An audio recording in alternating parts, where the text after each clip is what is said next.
Hey guys, Chris here with the Good Old Gamer. So today we got some Vega 20 news, and looks like we're going into refresh season for both AMD and Nvidia. So let's go ahead and check it out.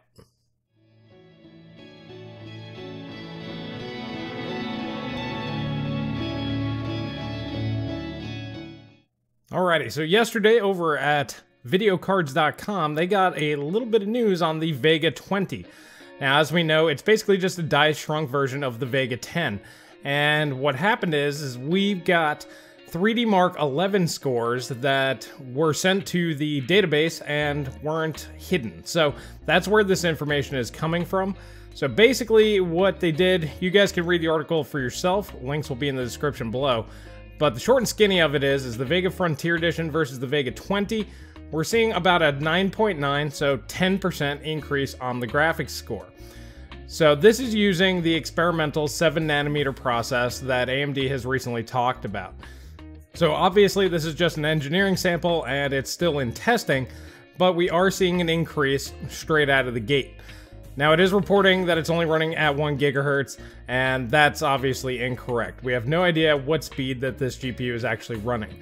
Now the big difference between the Vega Frontier and the new Vega 20 is it's using 4 stacks of HBM2, which is going to eliminate the memory bandwidth issues that the original Vega GPUs had. So that is going to be substantially beneficial for the new Vega graphics card. And in reality, if this was running even at the same clock speed, with the higher memory bandwidth, I could see actually a 10% boost being possible. But that's just speculation, there's nothing backing that up. That's just my thoughts. What's really interesting is if we look at the rumored GTX 1180 specs over here at WCCF Tech, we're seeing a very similar pattern. I don't like the fact that they're comparing the GTX 1180 to the 1080, as this is basically just a 12nm shrunk down version of the GTX 1080 Ti. As we can see, we have 3584 CUDA cores, 224 TMUs. Looking at the 1080 Ti, 3584 CUDA cores, 224 TMUs. Now, the 1080 Ti does have 88 ROPS, whereas the rumored 1180 has only 64. Now, remember, this is just a rumor, whereas the Vega 20 GPU, we know that that actually exists, and we know that AMD is testing it, so that seems more likely. This is just a rumor, but it seems very, very similar as to what AMD is doing. It looks like the next-gen graphics cards from both companies are basically just going to be die-shrunk versions of video cards we already have out today. Now, for AMD and Vega 20, going to 7nm, a bigger what if. We don't have anything in the consumer space that's based on 7nm yet, so we have no idea how much more efficient that really is. However, we do know that AMD believes that the 7nm process is going to close the gap with Intel's best process, basically their 10nm, and they're expecting it to be pretty similar to that, so that should be even better than Intel's current 14nm plus, in theory, but we know how many problems that they're having with 10nm, so who knows how that's actually going to turn out. Regardless, we know AMD is expecting some pretty big things out of 7nm, and in theory, it should be able to eliminate a lot of the problems that Vega had in general. They should be able to shrink down the die size rather significantly, from the about 500mm squared down to probably somewhere in the neighborhood of around 250 to 300mm squared.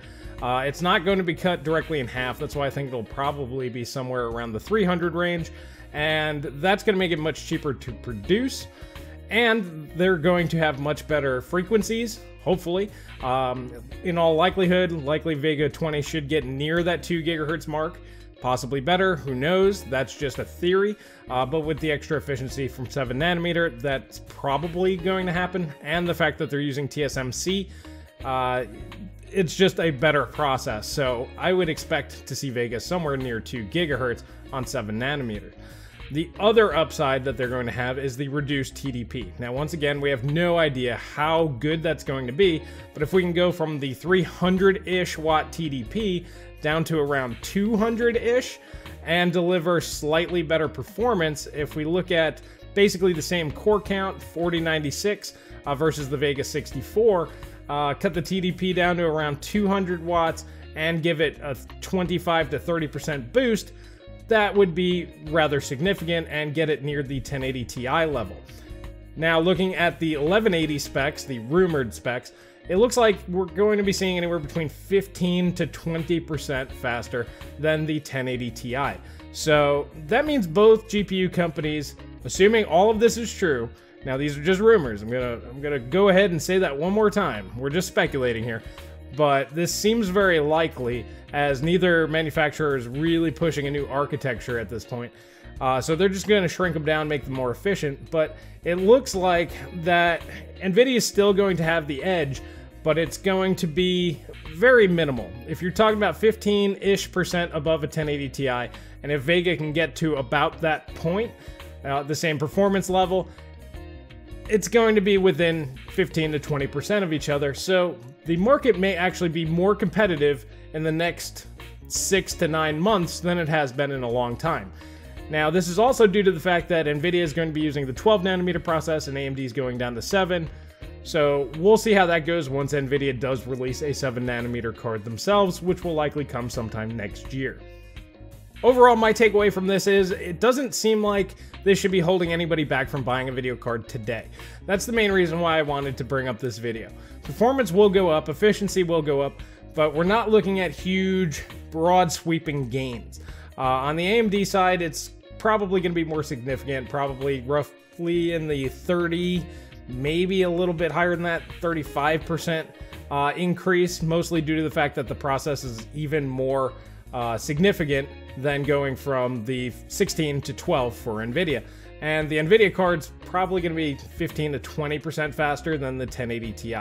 So I don't really think that it's going to be any sort of major sweeping change like we saw from, Maxwell to, Pascal. Pascal had a lot going for it with that extremely high clock speed increase that they had with the higher core count. So that's the reason why that GPU has lasted so long, is because it was significantly more powerful than the Maxwell.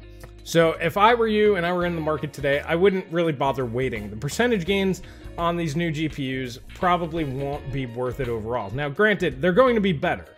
So if you don't need anything right now, you might as well wait. But if you are on the fence and you need to get something and GPU prices are starting to fall now, for example, I just picked up an RX 580 because it was at the price point that I wanted. And I'm extremely happy with it. And I'm going to go over the whole AMD ecosystem when you have an entire AMD build. There's some pretty cool stuff there that I didn't realize. There's some new software on AMD that I haven't used because the RX cards were just too expensive last year. So I didn't wait. I don't really think that it's really going to be worth it overall. If you do need something, just get whatever you can afford right now. And I would probably skip this refresh generation that seems to be coming from both companies. Wait for the next generation, which will probably be when all that ray tracing stuff's really going to start kicking in. And because it's going to take a few years for game developers to get that moving. And that's when you're probably going to want to upgrade. Well, alrighty guys, that's all I have for today. Let me know what you guys think in the comment section below. Does 7 nanometers Vega 20 entice you at all? Do you think that's going to be interesting? I mean, same thing with the GTX 1180. Does it really matter if you already have something like a GTX 1080 or a 1080 Ti? Are you going, oh man, 15% faster, I must have it? Let me know. I don't know. For me, it wouldn't be worth it, but that's my opinion. I want to hear what you guys think. And if you like this video, please hit that like button. Please subscribe. Please share with friends. That really helps me out. And if you guys need any gaming gear, please click the affiliate link in the description below. That's going to help out Elric over from Tech of Tomorrow. He's doing much better. He put up a new video today. Seems to be in much better spirits. That's awesome to see. I like it. I love it. Thank you guys for your support. I mean, obviously the outcry and the support has helped rejuvenate him, and in reality, that helps somebody out in a bad situation more than anything. So good job, everybody. Keep it up. And that's all I have for today. And I will catch you guys in the next video.